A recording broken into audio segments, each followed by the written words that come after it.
നമസ്കാരം. ഞാൻ ഡോക്ടർ വിശാഖ് വർമ്മ.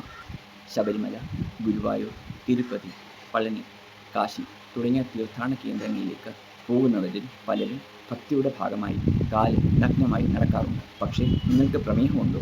അല്ലെങ്കിൽ കാലിൽ മരവിപ്പ്, ന്യൂറോപ്പതിയുണ്ടോ? ഈ വീഡിയോ നിങ്ങൾക്കായാണ്.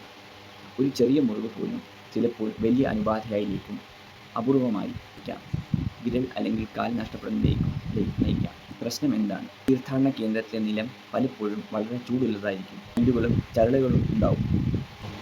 മുള്ളുകൾ, ചെറിയ മൂർച്ചയുള്ള വസ്തുക്കൾ ഉണ്ടാകാം. നനവുള്ള സ്ഥലങ്ങളിൽ ഫംഗസ് ബാധിക്കാനും സാധ്യതയുണ്ട്.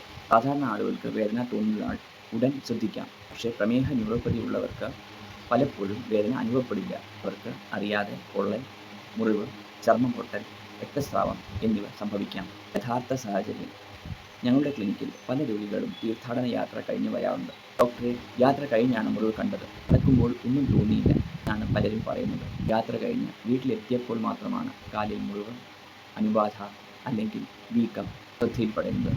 പരിഹാരം എന്താണ്? ഭക്തിയും സുരക്ഷയും ഒരുമിച്ച് സംരക്ഷിക്കാൻ ഇന്ന് പ്രത്യേക പിൽഗ്രിമേജ് പ്രൊട്ടക്റ്റീവ് സോക്സ് ലഭ്യമാണ്. ഇവ സാധാരണ സോക്സുകൾ അല്ല. ഇവയുടെ പ്രത്യേകത: സോക്സിനോട് ചേർന്ന് റബ്ബർ ഔട്ട്സോൾ ഉണ്ട്. ശരീരത്തിലെ ചൂടിൽ നിന്ന് പരിക്കുകൾ കുറയ്ക്കുന്നു. കല്ലുകളും ചെറിയ മൂർച്ചയുള്ള വസ്തുക്കളും മുള്ളുമുള്ള പരിക്കുകൾ കുറയ്ക്കുന്നു.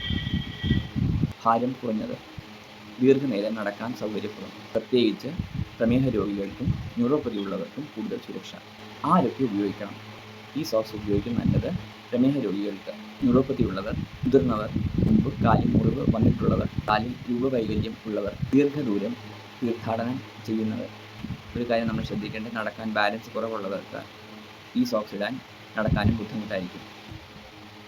അവസാന സന്ദേശം: ഭക്തി എന്നത് ശരീരത്തെ അപകടത്തിലാക്കുന്നതല്ല, ദൈവം നമുക്ക് നൽകിയ കാലുകൾ സംരക്ഷിക്കുന്നതും ഒരു ഉത്തരവാദിത്വമാണ്. പ്രമേഹ രോഗികൾ തീർത്ഥാടന യാത്രയ്ക്ക് പോകുന്നതിന് മുമ്പ് ഒരു ഡയബറ്റിക് ഫുഡ് ചെക്കപ്പ് നടത്തുകയും അനുയോജ്യമായ സംരക്ഷണ ഉപകരണങ്ങൾ ഉപയോഗിക്കുക.